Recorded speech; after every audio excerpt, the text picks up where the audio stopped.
Un an après le rapport Gallois, donc ce gouvernement auquel appartient Arnaud Montebourg a fait beaucoup de choses pour les entreprises et notamment le CICE, le fameux crédit d'impôt recherche compétitivité, 20 milliards d'euros, c'est un geste considérable. Est-ce que pour vous, il manque encore beaucoup de choses pour que vous soyez satisfait, ou est-ce que vous diriez que c'est un pas vraiment décisif qui a été accompli? Alors, il y a des choses qui ont été faites. Nous avons salué en effet le rapport Gallois, nous avons salué le CICE qui est arrivé, même si nous considérons que c'est nécessaire mais pas suffisant. Nous avons salué les assises de l'entrepreneuriat, les 34 filières proposées par le ministre, qui nous a paru tout à fait intéressant pour donner un cap, une vision industrielle et technologique au pays. Ça, ce sont vraiment des bonnes choses. Là où nous souffrons beaucoup, c'est la situation actuelle du pays, c'est-à-dire que nous avons toujours ce taux de chômage à 11%, nous avons toujours un taux de défaillance des entreprises qui continue d'augmenter, nous avons toujours une grande souffrance à la fois des entreprises, des salariés, des entrepreneurs sur le terrain, et ça c'est la réalité, je dirais, d'octobre 2013.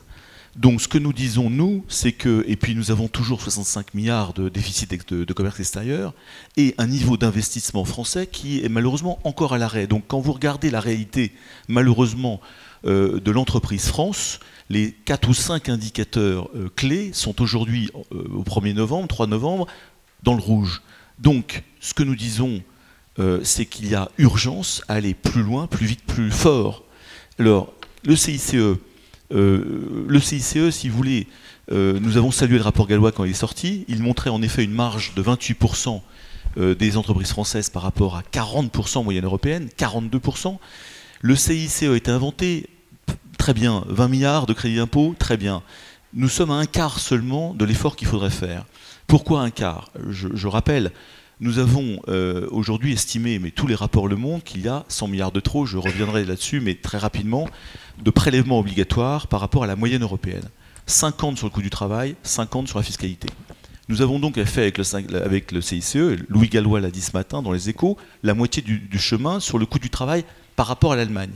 Donc l'effort devrait être 2 fois plus fort sur la baisse du coût du travail, ça c'est la première chose, et sur la fiscalité, qui est au-dessus du résultat, nous avons une 50aine de milliards d'euros en trop par ces 150 taxes affectées qui nous plombent et qui nous plombent sur les marges globales de nos entreprises françaises. Globalement, l'estimation, c'est que nos marges devraient se redresser peut-être de 2-3 points, disons même 4, allez, avec le CICE. Soyons généreux, on pourrait passer de 28 à 31, 32, mais nous sommes toujours très loin de la moyenne européenne, qui est à 40% aujourd'hui. Et la compétitivité, c'est la clé de tout. La compétitivité permet d'innover, d'investir, d'embaucher, de s'autofinancer. Les entreprises, le meilleur financement, c'est l'autofinancement.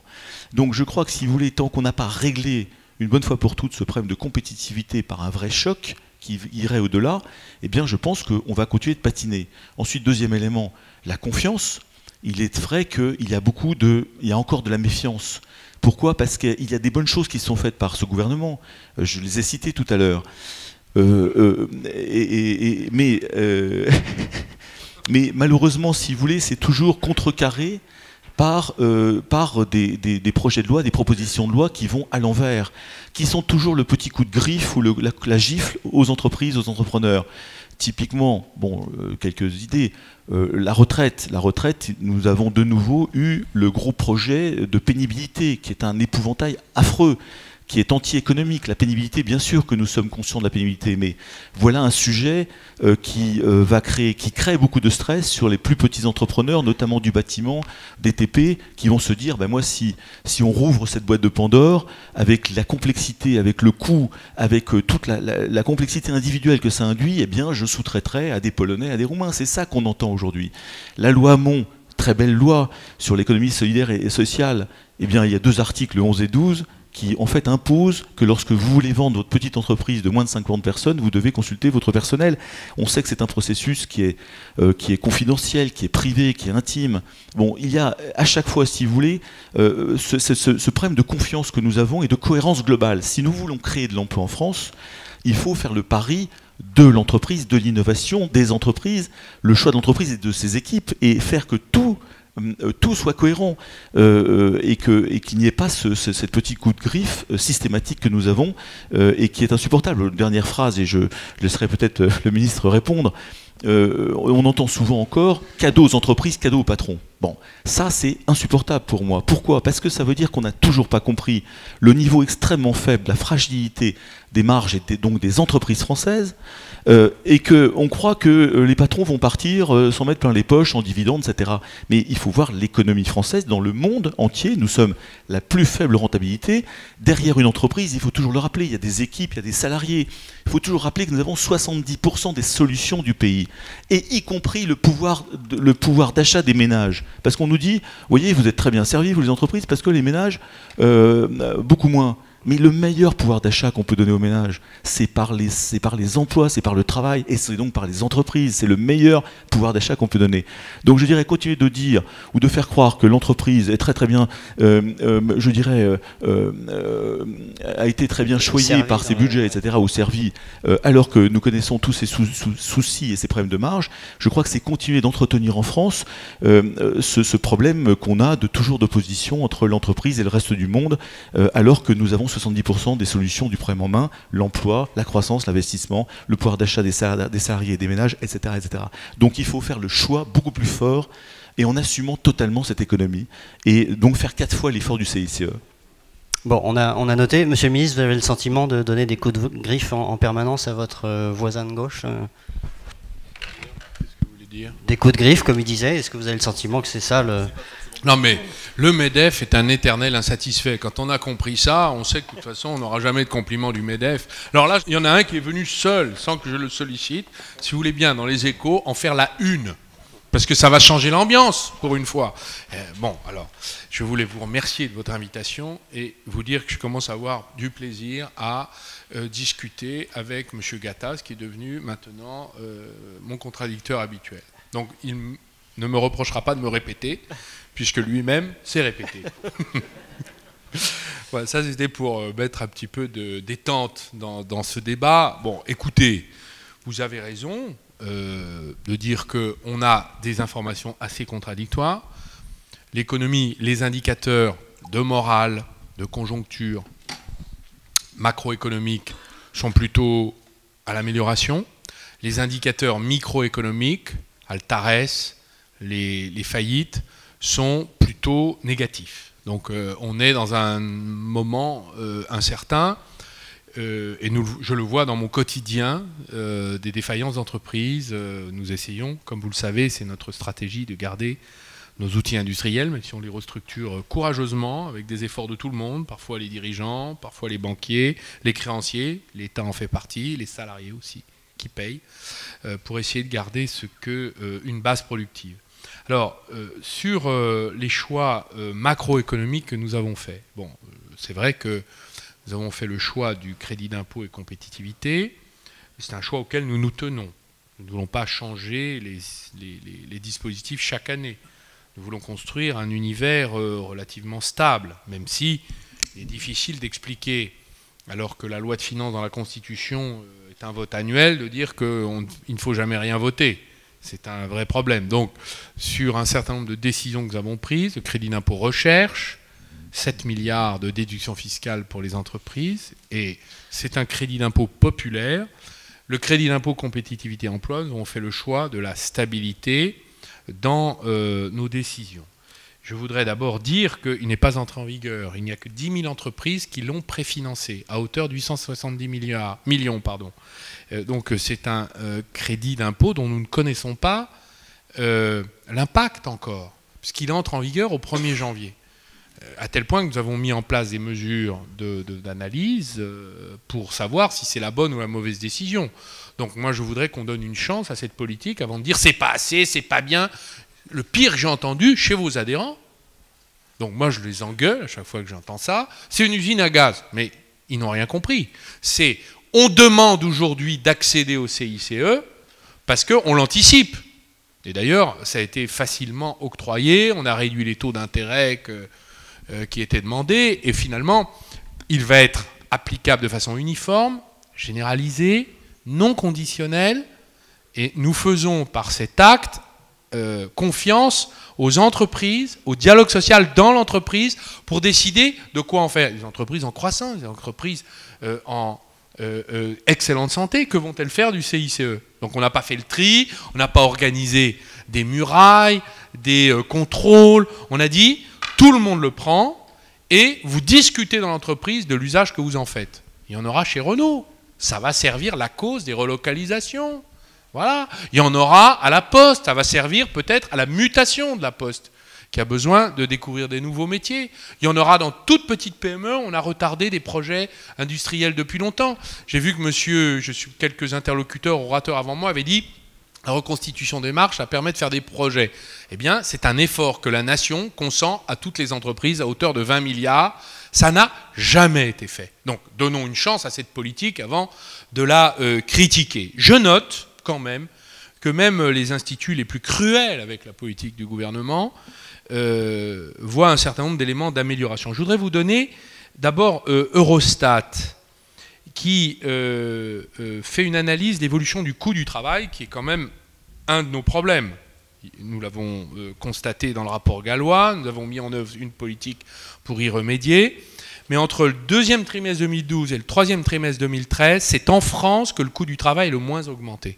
Il a augmenté de 1,6 en Allemagne, 1,2 dans la zone euro, 2,1 en Italie, 0,4 en France, 0,4 en Espagne. Ça veut dire que nous sommes au niveau des coûts du travail, donc des coûts de production liés à l'emploi de la main-d'œuvre. Nous sommes aujourd'hui au niveau de l'Espagne. Ça dit des choses. Ça ne dit pas tout, mais ça dit des choses. Quand on regarde l'évolution sur 10 ans, 2000-2012, plus 44,4 en France, plus 22,1 en Allemagne, plus 46 en Italie et plus 37,8 dans la zone euro. Vous voyez où nous en sommes. Donc c'est ces écarts-là qui fait que nous nous retrouvons avec des problèmes de déficit de la balance commerciale, dont une grande partie est liée à l'intérieur de la zone euro et à nos échanges avec nos partenaires immédiats et voisins. Néanmoins, là aussi, nous voyons les choses s'améliorer. Nous avons pris une balance commerciale, tenez-vous bien, à 74 milliards de déficit. C'est dire à quel point les 10 années qui viennent de s'écouler ont été un désastre pour la compétitivité de notre pays. Bon, nous redressons par cette politique que nous menons. Elle n'est pas suffisante, mais elle est déjà là. Et elle permet d'ailleurs à Rexecode de noter dans son rapport, dans sa dernière étude du 23 octobre 2013, depuis 2 ans, les parts de marché de la France à l'exportation ont arrêté de baisser et sont stables. Je crois que c'était votre commentaire ce matin sur une radio, comme on dit périphérique. Ça traduit un certain nombre d'efforts qui sont liés à la fois au crédit d'impôt de toute nature, mais aussi à la modération salariale qui commence à s'installer dans les discussions sociales dans le pays. Car chacun comprend qu'il vaut mieux privilégier l'emploi plutôt que le pouvoir d'achat dans cette période. Mais c'est un sentiment qui se traduit dans des chiffres. Donc nous sommes en glissement à 60 milliards. On a gagné en un an 14 milliards de déficit. Mais il reste 60 milliards. Vous imaginez le travail qu'on a à faire. Voilà. Alors, donc nous avons ça en tête, Monsieur le Président. On n'est pas ni aveugle ni sourd, mais à chaque fois que vous demandez de transférer, puisque nous on a fait 20 milliards, donc si j'ai compris, pour que vous soyez satisfait, il en faut encore 80 milliards, donc vous voulez transférer 80 milliards sur les ménages. Vous avez vu les ménages en Bretagne, comment ils réagissent, donc vous voulez donc des taxes peut-être? Pas du tout. Non, ah bon, alors expliquez-nous comment vous allez faire. C'est extrêmement simple. Je pense que en tant qu'entreprise, et toutes les entreprises qui survivent, et qui se développent et qui croissent, optimisent leur structure. Vous savez que nous avons une structure France qui fait 57% du PIB, à comparer avec la moyenne européenne qui est à 50% et moyenne allemande qui est à 45%. Les dépenses publiques de notre pays se sont envolées, et ça depuis 30 ans, c'est pas depuis votre arrivée au pouvoir. Depuis 30 ans, nous avons consommé 110 alors que nous avons reçu 100. Et voilà que nous avons la sphère publique la plus énorme, quasiment d'Europe, voire du monde aujourd'hui en pourcentage de PIB. C'est ça le problème, et c'est ce qui explique le ras-le-bol fiscal général. généralisée des ménages, des salariés, des entreprises, et je suis parfaitement solidaire de ce ras-le-bol vis-à-vis des ménages et de mes salariés. Et il faut maintenant, en effet, surtout pas enlever ou rejeter le mistigris fiscal sur les ménages ou sur d'autres personnes. Il faut baisser les dépenses publiques, comme nous le faisons dans nos entreprises tous les jours, toutes les semaines, tous les mois. Nous optimisons des process, nous faisons extrêmement attention. Rien n'a été fait sur les dépenses publiques depuis 30 ans. Donc je suis désolé, ça vaut 1150 milliards, ce que je dis. Mais alors, elles n'ont même pas été stabilisées. Aujourd'hui, on a juste contraint la hausse. C'est une hausse de l'ordre de 18 à 20 milliards par an sur 1150 milliards. Nous avons économisé grosso modo 15, d'après ce que j'ai compris, sur cette hausse. Donc nous avons baissé la hausse, mais nous ne sommes pas rentrés dans le bois dur. Or, nous savons, tous les rapports ont été écrits. Depuis Pebro, depuis Attali 1, 2, depuis qu'en dessus, il y a l'OCDE, le FMI, tous les instituts ont fait leur rapport. La Cour des comptes fait un rapport tous les 15 jours. Il faut du courage politique maintenant pour réduire ces dépenses, car si nous ne réduisons pas les dépenses, eh bien qu'est-ce qui va se passer? Ce problème de ras-le-bol fiscal, qui est un élastique tendu jusqu'au bout aujourd'hui, va casser. Et c'est ça l'inquiétude. Non seulement nos entreprises seront toujours pas compétitives, mais on va charger d'autres. Et c'est là le problème. Alors, quand vous dites ça, je dis juste, à la limite, restons sur les 1150 milliards de 2012, sur les 5 prochaines années. Parce que la tendance aujourd'hui, c'est de faire 20 ou 25 milliards de plus par an. Et je pense que rien que se donner l'objectif de zéro en valeur des dépenses publiques, eh bien, permettrait d'abord d'être courageux sur un certain nombre de processus, sur toute la partie sécurité sociale, sur tout ce qui est État, sur tout ce qui est région. Nous connaissons tous les endroits où il peut y avoir des économies, de l'optimisation de process, et sans faire la révolution française. Donc il y a toutes les idées sont sur la table aujourd'hui. Il faut juste dire le ras-le-bol fiscal généralisé et le manque de compétitivité d'entreprise passera par maintenant, regardez les 1150 milliards que nous dépensons tous les jours et nous voyons du gaspillage partout, de la gabegie partout, des niveaux d'autorité incroyables. Un exemple, les chercheurs publics nous disent il y a 30 à 40% de travail administratif que nous faisons. 40% de travail administratif, de remplir des formulaires, des documents dans tous les sens. Est-ce que quelqu'un a suivi le processus de ces documents qu'ils remplissent? Est-ce que quelqu'un les traite? Qu'est-ce qu'ils en font? L'inspection du travail, pareil, j'en connais une ou deux qui me disent mais on vous demande des tas de choses aux entreprises. Est-ce qu'on a regardé clairement les documents qu'on demande aux entreprises toute la journée sur tous les sujets? Et quels sont ces traitements? Eh bien cette inspection du travail m'a dit, en effet, il y a en gros la moitié de ces documents qui ne servent strictement à rien. Donc il y a des moments, il faut regarder les processus de l'administration. C'est ce que nous faisons dans l'entreprise. Et pour positiver, parce que je ne voudrais pas être qu'un pleurnichard, comme monsieur le ministre l'a dit, je pense, si vous voulez, je pense que le MEDEF est totalement prêt, je l'ai dit à chaque fois que je rencontre Arnaud Montebourg, mais à aider à avancer, car la France est un grand pays, on peut créer 1 million d'emplois à 5 ans, c'est notre projet que nous avons en tête. C'est un grand pays qui ne demande dont il faut libérer les énergies. Et bien ce 1 million d'emplois qui nous permettrait de réduire le chômage de 11 à 7 ou 8%, ça on est capable de le faire à la condition qu'on travaille ensemble avec le gouvernement sur un certain nombre de domaines. J'ai parlé d'améliorer encore le coût du travail, nous avons des idées, elles existent. C'est des réductions des dépenses publiques, on peut optimiser les dépenses publiques en faisant du benchmarking international et dans nos entreprises. Ensuite, il faut simplifier, car le domaine de la simplification, et là je salue le gouvernement d'avoir pris cette décision de nommer Guillaume Poitrinal et Monsieur Mandon pour s'occuper de la simplification qui va normalement devrait induire des optimisations, des réductions de dépenses et simplifier la vie des entrepreneurs qui ne pensent qu'à développer leur entreprise en France. Un entrepreneur de base ne pense qu'à embaucher, à investir en France. Il faut arrêter de penser qu'on veut se sauver avec l'argent, avec les dividendes et vendre notre boîte. C'est une hérésie, ça. Il faut dire, l'entrepreneur français, il veut embaucher chez lui, il veut embaucher en France. Mais il a peur, c'est incertain, il ne sait pas comment il va être mangé fiscalement. Socialement, c'est encore rigide et il faut encore améliorer, je dirais, l'adaptation permanente. C'est important, ça peut se faire avec les partenaires sociaux, bien évidemment. Voilà ce qu'il faut faire, nous savons ce qu'il faut faire et je crois que ce 1 million d'emplois, c'est un projet que je porte au sein du MEDEF et au nom du MEDEF et que je souhaite en effet faire dans une sorte de pacte de confiance que j'aimerais faire avec le gouvernement, avec les ministres concernés, pour travailler sur les 3, 4, 5 chantiers fondamentaux. Et on va gagner ensemble. Bon, vous comprenez cet agacement fiscal à cause des allers-retours, D'accord, bien sûr. D'ailleurs, nous ne sommes pas insensibles à la question de la dépense publique, parce que pour la première fois, c'était notre première loi de finances, nous avons pris des mesures, nous avons demandé 3 milliards d'économies aux collectivités locales, nous avons demandé 1,5 milliard d'économies de gestion sur la sécurité sociale, c'est-à-dire ce que vous appelez dans l'entreprise les fonctions support. Par ailleurs, je fais partie de ces élus qui ont eu à gérer une faillite de leur collectivité locale quand j'ai pris un conseil général en Saône-et-Loire en faillite, j'ai dû faire l'ajustement et j'ai économisé 10% de mes dépenses.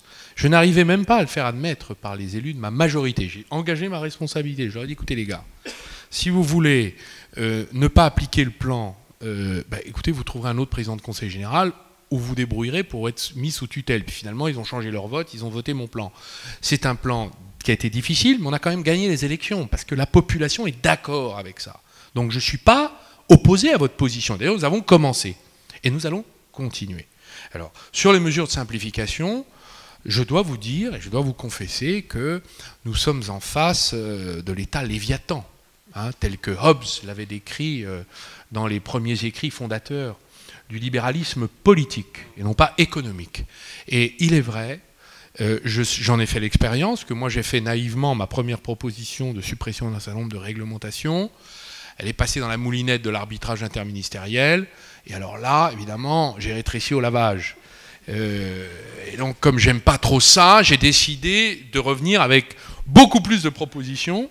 Mais vous voyez bien qu'en effet, il faut un pilotage beaucoup plus volontariste. Un petit peu la manière dont je le fais sur le sauvetage des entreprises ou sur les plans industriels. Il faut qu'on prenne cette affaire de façon encore plus sérieuse et plus, j'allais dire, plus intraitable. Bon, donc là aussi, le gouvernement est quand même déçu de lui-même. Vous voyez, sur cette première phase. Donc nous voudrions, oui, nous allons passer à la deuxième phase. Je voudrais ajouter sur la question de la compétitivité, parce que là on parle des facteurs réels. C'est ce qui est le plus difficile, transformer les facteurs réels. Parce que ça demande de changer des habitudes, ça demande de s'attaquer à une culture qui est quand même partagée, qui est le produit de la sédimentation historique, de ce qu'a été l'État dans notre pays. Je ne dis pas qu'il ne faut pas changer, et nous sommes partisans de faire des réformes, et nous les ferons, et nous les faisons. Bon. Néanmoins, nous devons être attentifs à d'autres facteurs qui peuvent parfaitement ruiner tous les efforts que nous sommes en train de faire. Je veux parler de la monnaie. Tous les États utilisent la monnaie comme moyen de compétitivité. Et nous n'en parlons jamais. Nous faisions comme si elle n'existait pas. Elle est hors du champ de notre activité humaine. Et pourtant, je salue Louis Gallois, ses propos ce matin dans votre journal, où il a dit que cela pourrait nous aider. L'euro trop fort et surévalué, et il indique que cela pourrait étouffer, si on était à 1,35, 1,40, la petite reprise à laquelle nous assistons, et donc c'est un problème politique. D'ailleurs, il ajoute, et j'approuve parfaitement ce propos équilibré, 1 euro à un taux raisonnable ne dispense ni des efforts ni des réformes. Mais il est nécessaire au redressement de notre compétitivité. Ça veut dire que nous devons en faire un sujet politique au plan européen. Mais pas que des responsables politiques. Ça concerne le patronat, ça concerne les syndicats, ça concerne les citoyens français. Une monnaie appartient à tout le monde. Et donc, c'est une des raisons pour lesquelles je note que ce soit le FMI, que ce soit d'ailleurs la Fed et tous ceux qui observent ces questions, notent à quel point une baisse de 10% du taux de change effectif de l'euro améliorerait notre activité de 1,2 point de PIB, créerait 150 000 emplois, réduirait le déficit public de 12 milliards. 10%, c'est 13 centimes. Hein. Oui, mais une baisse de 20% de l'euro comblerait notre déficit extérieur, donc là on repasserait 20%, ça fait 30 centimes, créerait 300 000 emplois, essentiellement dans l'industrie, et réduirait un tiers le déficit public. C'est plus facile de redresser notre compétitivité comme ça. Ça ne veut pas dire d'ailleurs qu'on n'en profiterait pas pour régler nos problèmes de déficit public, de dette, de coût du travail, etc. Ça nous permettrait d'être un tout petit peu plus à l'aise pour le faire, et de le faire plus vite, et d'éviter les difficultés qu'on connaît aujourd'hui. Mais vous êtes un peu le seul au gouvernement à dire ça. Hein. Non, le président de la République, si vous me permettez... On n'a pas tellement entendu le président de la République sur le... Non, mais il n'y a pas de pas tellement... ce sujet-là. Non, cher ami, il n'y a pas de pas tellement ou pas. Ça, c'est du journalisme. Moi, je vous parle de déclaration du 23 février du président de la République qui s'est exprimé sur la politique de change que la BCE doit mener. Voilà. Pierre Moscovici, depuis plusieurs mois, s'exprime sur la surévaluation de l'euro. Donc je vous renvoie à vos archives et à votre journal. Lisez votre journal. Moi, je le lis. Enfin, depuis vous l'écrivez, mais moi, je le lis. Depuis voilà. quelques mois, donc ça nous permet quand même... Depuis cette déclaration de François Hollande, l'euro a gagné 8%, donc, et on l'a plus entendu tellement là-dessus. Donc il faut reprendre ce problème. Je vous rappelle que l'euro est sous un contrôle politique qui s'appelle l'Eurogroupe. Ce n'est pas une monnaie en l'air entre les mains de quelques banquiers centraux. C'est une monnaie qui appartient au peuple européen qui en ont besoin. Voilà. Donc, pardonnez-moi de vous rappeler ça, mais je pense qu'on peut tout faire en même temps. Voilà. Et par ailleurs, une surévaluation de l'euro de 10 centimes ruinerait ou dévorerait le CICE. Donc on n'a pas besoin de ça en ce moment, donc il faut se battre. On a besoin que vous parliez. Allez parler à Bruxelles. Demandez des rendez-vous comme vous le faites chez moi, je vous reçois. Mettez un lit de camp dans la chambre de Mario Draghi. Oui, alors sur l'Eurofort, je suis assez d'accord avec ce qu'a dit Louis Gallois ce matin et ce que dit Arnaud Montebourg, tout en étant très prudent. C'est-à-dire que ce n'est pas l'élément essentiel, mais ceci étant dit, ça ne doit pas être l'arbre qui cache toute la forêt derrière.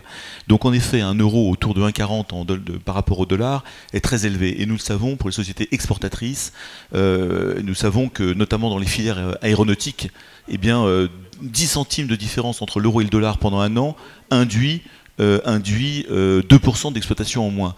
Donc, alors, par contre, en effet, c'est un vrai sujet. Je pense que c'est un sujet politique de la BCE.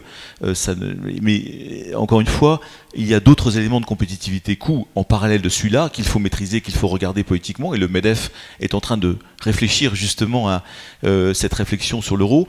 Il y a le coût du travail, le coût de la fiscalité, le coût de la complexité et le coût de l'énergie. N'oublions pas l'énergie. Nous sommes sur un colloque sur l'industrie aujourd'hui. La transition énergétique est une filière fantastique à développer à partir de la France. Nous avons des compétences, nous avons la possibilité de développer une énergie future, décarbonée, peu chère. Je sais que c'est un combat que nous menons aussi avec le ministre Arnaud Montebourg, comme quoi nous sommes d'accord sur un certain nombre de points. Et là encore, c'est un sujet politique. L'énergie est un vrai sujet de compétitivité coût d'une part pour la France, deuxièmement est des opportunités de croissance, de création d'innovation et d'emploi pour le futur énormes, et donc ce sujet-là doit être aussi mis sur la table de façon non politique, de façon non dogmatique, et ça c'est très très important, mais de façon économique et de façon conquérante. La France doit retrouver un esprit de conquête, et c'est ça qui est important à mon avis. Pour faire un esprit de conquête et pour créer de l'emploi, c'est l'entreprise derrière, et l'entreprise doit être compétitive. Et nous revenons sur les éléments que le gouvernement doit nous servir comme éléments de compétitivité coût. Et nous, entrepreneurs, nous ferons notre travail sur l'innovation, sur les clients, sur l'exportation, sur l'investissement, sur les hommes et les femmes. Et je crois que c'est ça, le deal et le pacte de confiance qu'il faut signer avec le gouvernement pour que la France s'en sorte le plus rapidement possible. C'est laissez-nous travailler, laissez-nous innover, laissez-nous investir. Nous créerons des emplois, de nombreux emplois.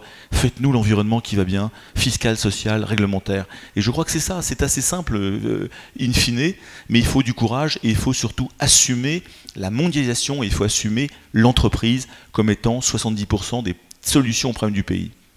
Sur l'énergie, Monsieur le Ministre, vous arrivez à convaincre un peu vos collègues du gouvernement sur tous les sujets qu'on connaît, le débat est intense, en interne.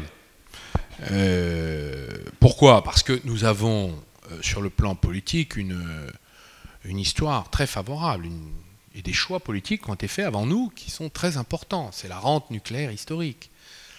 Et elle a servi à notre développement. Donc, préserver ce qu'on a et investir dans ce qui peut nous rapporter, c'est l'esprit dans lequel la discussion a lieu. Donc, préserver l'appareil producteur d'énergie électrique pas cher, ce qu'est le nucléaire, nous y veillons. Et par ailleurs, nous devons regarder ce qui s'est passé autour de nous. Je suis allé au colloque des industries de l'électricité, je leur ai parlé franchement, je leur ai dit regardez en Allemagne. En Allemagne, on a fermé le nucléaire, les centrales nucléaires, on a financé à prix d'or des énergies renouvelables très coûteuses, donc ça a fabriqué de la dette, et pour faire marcher le tout, le prix élevé des énergies de remplacement du nucléaire pas cher, eh bien, on a réouvert les centrales à charbon. Et donc, l'Allemagne est devenue le pays le plus polluant en termes de CO2 de l'Union européenne.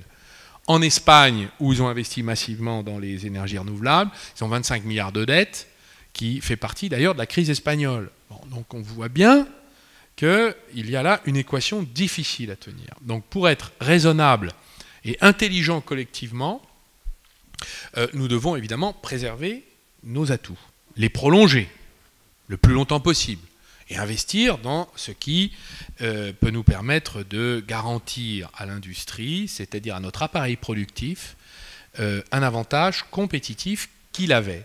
L'affaire des gaz de schiste américains est un séisme géopolitique dans le monde. C'est ce qui conduit le gouvernement des États-Unis d'Amérique à se détourner des États du Golfe, car ils considèrent qu'ils vont devenir exportateurs nets et non plus être dépendants des hydrocarbures de cette région du monde. C'est ce qui conduit la Russie à se retrouver finalement moins puissante avec son gaz qu'elle n'espérait l'être pendant longtemps. Et c'est ce qui conduit l'Europe aujourd'hui à avoir toute son industrie pétrochimique menacée, c'est-à-dire toute la chaîne de transformation, parce que nous n'avons pas les coûts de production du gaz que les Américains intelligemment refusent d'exporter pour ne pas faire profiter cette rente à d'autres qu'eux. Donc c'est de l'action géopolitique. Donc vous voyez que les débats peuvent être, j'allais dire, vifs, amicaux, cordiaux, mais intenses au sein du gouvernement. Nous venons de prendre la décision de reconnaître les gazos-intensifs. Hein, c'est un décret qui est paru hier, je crois, c'est ça vous ne savez pas. Bon, moi je le sais. Voilà. La chimie, l'acier, l'aluminium, le papier, qui sont des industries essentielles à la nation, sont évidemment stratégiques. Donc nous avons reconnu le statut des gazos-intensifs, qui était une demande de la filière pétrochimique, notamment. Pas seulement, mais notamment. Donc nous avançons, on vous tient au courant. Merci. Un mot pour finir, parce qu'après on doit vous libérer, mais ce qui se passe en Bretagne, vous faites un lien avec le ras-le-bol fiscal dont on parle. Vous pensez que c'est en partie dû à ça ? Le ras-le-bol fiscal, d'accord, très bien, mais je veux bien le reconnaître. Constatez quand même. Je le vois, je l'entends comme vous, mais ce que je vois, c'est surtout le désespoir économique. C'est-à-dire qu'une nation qui a perdu sa compétitivité et qui perd ses usines, ça crée beaucoup plus de troubles. Tout le monde comprend qu'il y a un problème de surendettement de notre pays. Est-ce qu'une entreprise peut être surendettée? Elle finit au tribunal de commerce. Un ménage qui est surendetté finit dans la procédure de surendettement de la Banque de France. Eh bien, un État surendetté, c'est un État qui a perdu sa liberté. Bon, donc, il y a évidemment à régler ce problème. Diminuer le déficit et le niveau de la dette. Et tout le monde a compris qu'on a des niveaux himalayens qui portent atteinte à notre souveraineté de grande nation. Bon, donc tout le monde sait ce problème. Quand vous voyez une région qui subit le contre-coup de décisions européennes, parce qu'il y a quand même ça, la fin des restitutions, premièrement, parce que c'est quand même ça, la moitié du problème. Hein. Une autre partie qui est liée à la perte de compétitivité dans l'agroalimentaire, parce que l'appareil productif est insuffisamment modernisé. Que vous voyez que ces salariés n'ont pas d'usine, parce que c'est une péninsule, c'est un lieu, c'est un Finistère, n'ont pas de possibilité de retrouver un travail facilement.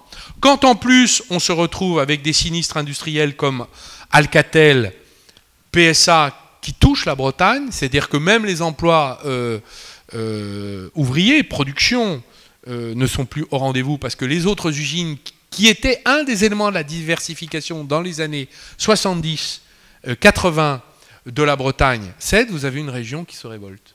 Et pour moi, et je dois vous dire, j'ai d'autres régions qui me disent, mais notre taux de chômage est 3 points au-dessus. Mais ce sont des régions qui sont moins enclavées, qui ne sont pas enfermées, qui sentent la possibilité de rebondir. Voilà, donc c'est une difficulté qu'il faut comprendre, qu'il faut analyser et auquel il faudra que le gouvernement apporte des réponses. Pierre Gattaz. Oui, je crois que ça reflète une grande souffrance, je dirais, de la population, à la fois des salariés, des entrepreneurs, des agriculteurs, puisque tout le monde était dans la rue. Alors je condamne fermement toutes les violences qui ont été commises, bien évidemment, mais il faut écouter cette souffrance, et je crois que les réponses, c'est en effet ce problème du taux de chômage à 11% et de 25% des jeunes, c'est mon obsession pour le MEDEF, c'est l'emploi, et vous remontez la chaîne. L'emploi, c'est l'entreprise c'est la compétitivité, et c'est aussi un cap. Et c'est pour ça que j'ai salué tout à fait le travail de Arnaud Montebourg sur ces 34 filières. Enfin, il y avait une vision, un cap. Je crois qu'il faut aller plus loin. Le MEDEF a lancé il y a quelques mois France 2020, une France qui gagne. C'est une France conquérante, avec un chômage en dessous de 7%. Et lorsque vous avez cet objectif, comme nous nous donnons dans les entreprises, nous sommes obligés d'avoir des plans stratégiques à 5 ans, à 10 ans, à 20 ans parfois. Eh bien, la France n'a plus d'objectif depuis 30 ans. Eh bien, nous flottons comme un bouchon sur l'océan. Il faut donner un cap. Le cap, c'est d'être fort économiquement pour créer de l'emploi, de la richesse, de la croissance. Ça passe principalement à grande majorité par l'entreprise et les équipes, et à partir de là, vous déroulez tout le rouleau compresseur, et vous arrivez sur les problèmes de l'énergie, vous arrivez sur la fiscalité, vous arrivez sur la confiance, sur l'attractivité du territoire pour les investisseurs étrangers. Et puis ensuite, je crois qu'il faut assumer, et c'est ce qu'ont fait Schroeder et Hartz en 2003, ce que malheureusement nous attendons en France. Voilà. Merci beaucoup, merci à tous les deux. Merci d'être venus.